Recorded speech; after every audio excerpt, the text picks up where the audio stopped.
17세기 영국은 경제적으로 프랑스에 뒤처져 있던 섬나라였다. 프랑스와의 무역을 통해 산업을 유지해왔다. 그러던 영국에서 면직기계, 증기기관, 철의 공정의 발명과 개량이 이어지고 영국은행, 동인도회사, 런던 사회보험과 같은 금융기관들이 세워진다. 18세기와 19세기에 이르러서는 전 세계 해상무역의 주도권을 장악하게 된다.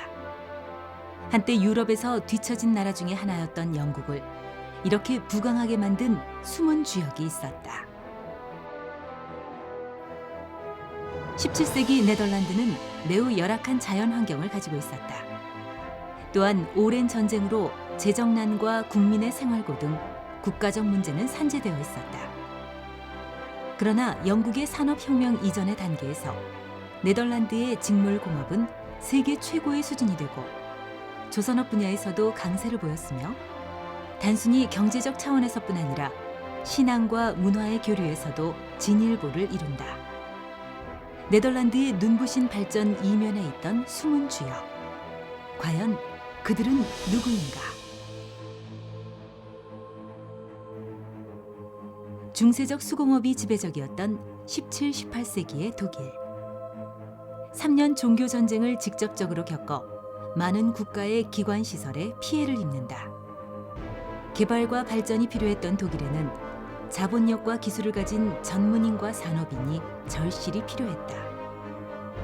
그렇게 위기 가운데 있던 독일을 발전시키고 지금의 유럽에서 독일의 위상을 높인 숨은 주역이 있었다. 전 유럽의 정치, 경제, 사회, 문화 전반에 영향을 끼친 숨은 주역. 흩어진 사람들, 위그너. 그들은 과연 누구인가?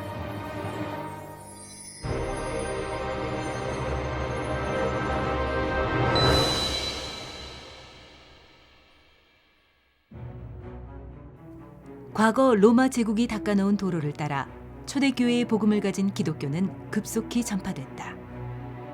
2세기 남부 프랑스 지역을 중심으로 기독교가 성장하면서 12세기에는 개혁자 발도파에 의해 프랑스 종교개혁의 뿌리가 되는 성경적 개혁운동이 일어난다. 종교개혁이 일어난 16세기에 이르러 개혁자들에게 관대했던 프랑스와 1세가 스페인과의 전쟁에서 패하자 로마 가톨릭의 영향력은 점점 커졌으며 개혁교회들을 교황의 권위를 위협하는 세력으로 간주하며 박해하기 시작한다. 이때 많은 개혁교인들이 생명을 잃거나 프랑스를 떠난다. 그리고 그때 프랑스의 젊은 청년 칼빈은 개혁적 신학 사상을 가졌다는 이유로 수배령이 내려졌다. 칼빈은 스트라스부르로 도피하려 했으나 프랑스와 신성 로마 제국의 전쟁으로 우회로인 제네바에 들르게 된다. 모든 것이 무질서 그대로이다. 칼빈은 그 당시 눈에 보이는 우상은 불살랐으나 아무것도 변하지 않은 영적 부패한 제네바시를 향한 하나님의 부름에 복종한다.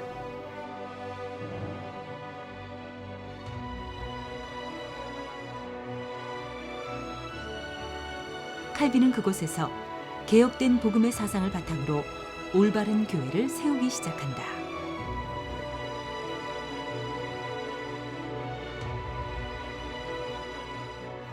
칼빈의 개혁주의 신앙은 모든 것이 흑암으로 덮여있던 중세시대를 일깨우는 신앙이었다.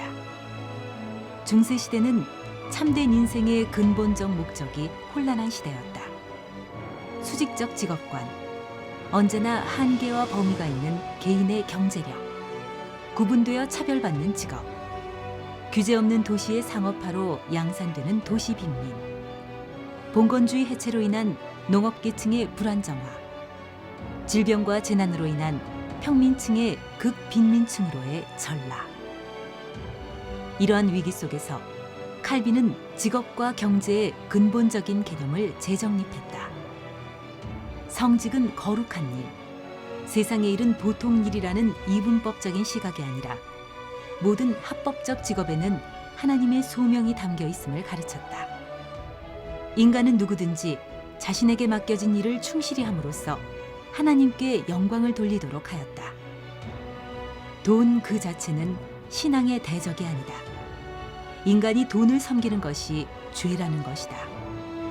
정상적인 부는 하나님의 선물이므로 그 안에 담긴 하나님의 절대적 사명을 보도록 했다. 국가, 정치제도, 경제, 법률, 사회복지제도, 교육, 예술 등 그는 기독교적 신앙관이 삶과 사회의 모든 영역에서 나타나야 함을 강조했다.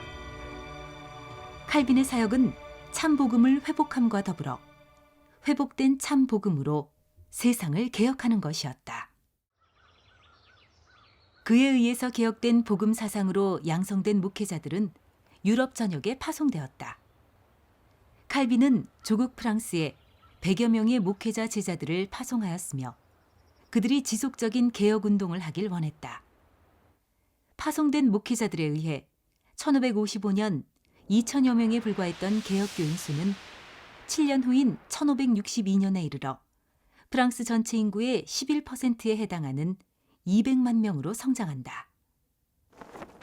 하나님이 세우신 올바른 교회를 통해 현장과 업에 사실적인 변화가 나타나기 시작한 것이다.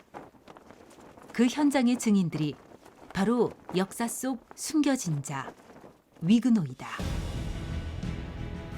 위그노들은 지속되는 핍박 속에서도 신앙을 지키고 삶에 충실했다. 그러나 1559년 어린 국왕인 프랑스와 2세를 대신하여 국왕의 외척인 가톨릭 집안 기즈 가문이 정권을 장악하면서 위그노들에 대한 탄압은 더욱더 가혹화되었다.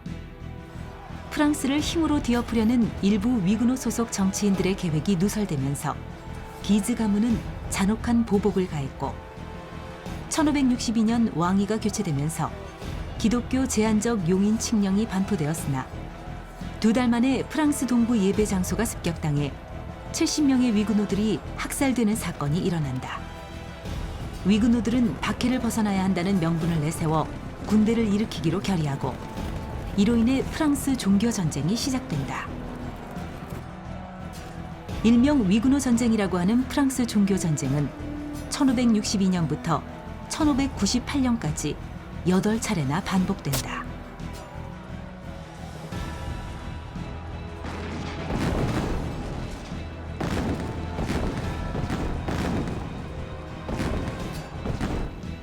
(1598년) 앙리 4세는 낭트 칙령을 발표하여 프랑스 내 160여 개 지역에 위그노들을 위한 안전지대를 규정하고 예배와 집회, 교육과 공직의 자유를 허용한다.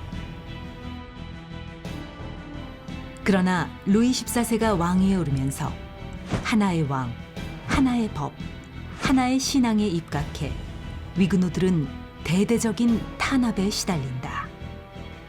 결국 루이 14세의 퐁텐블로 칙령을 통해 위그노들은 유럽 전역으로 흩어지게 된다. 이 영구적이고 폐지 불가능한 칙령으로 낭트 칙령을 완전히 폐기한다.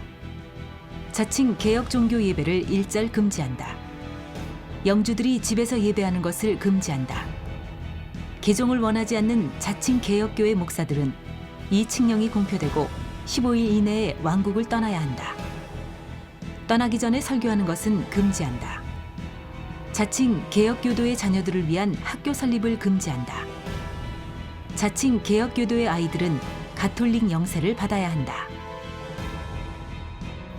퐁텐플로 칙령 직후 위그노들에게 3가지 선택지가 주어진다. 첫째, 위그노 신앙을 포기하고 가톨릭으로 완전히 개종할 것. 둘째, 거짓 개종을 통해 굴욕적이지만 비밀스럽게 신앙을 지킬 것. 셋째는 망명이었다.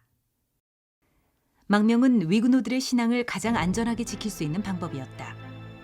그러나 현실적으로 어떠한 연고나 권리도 없는 외국으로의 망명은 그들에게 일종의 사회적 죽음이었다. 또한 망명이 발각되면 가혹한 처벌이 뒤따랐다. 위그노들은 선택을 해야 했다. 20만 명의 위그노들은 망명을 선택한다. 유럽 각지, 심지어 다른 대륙으로까지 위그노들은 망명했다. 비록 그들이 원한 바는 아니었지만 위그노들의 확산을 통해 유럽 대륙 곳곳에 개혁 신앙이 전파되어 확산된다. 전 유럽에 누룩처럼 퍼져나간 위근호들은 유럽을 계몽시키는 큰 역할을 하게 된다. 세계 경제 역사에서 17세기 네덜란드는 흔히 기적으로 일컬어진다. 그 역사적 번영에서 중요한 요인은 바로 위근호의 유입이었다. 네덜란드에서는 전체 위근호 망명자의 3분의 1이 넘는 7만 명이 정착했고 위근호 목회자들의 40%가 선택한 망명지가 네덜란드였다. 또한 위근호들의 유입으로 인해 영국은 프랑스를 제치고 18세기부터 19세기까지 전 세계 주도권을 장악한 국가로 성장한다. 이후 영국은 세계 선교를 하는 나라가 된다.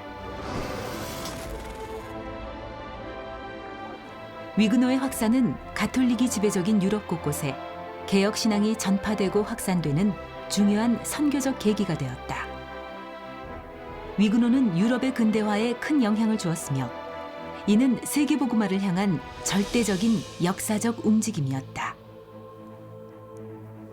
칼빈이 전한 복음으로 개혁된 직업관, 경제관, 사회관, 국가관을 가진 위근호들의 영향이 실제 삶으로 나타났고 현장과 사회와 국가가 살아날 만큼 재창조의 역사로 일어났다. 오직 그리스도를 발견하기 위해 성경을 읽고 해석하길 원했던 칼빈. 칼빈의 제네바 요리문답은 다음과 같은 질문으로 시작을 한다. 인생의 제일 가는 목적이 무엇입니까? 우리의 인생 제일의 목적은 무엇인가? 하나님을 영화롭게 하기 위해 유럽 전역을 변화시켰던 역사. 그 재창조의 능력이 지금 내 안에 있다. 만물 안에서 만물을 충만케 하는 자가 지금 나와 함께 하신다. 완전한 복음으로 담난 제자들이 모인 교회. 그 교회 구성원들의 삶을 통해 세상이 변화되는 것이 하나님이 준비하신 응답이다. 그와 함께 나는 오늘도 현장에 선다.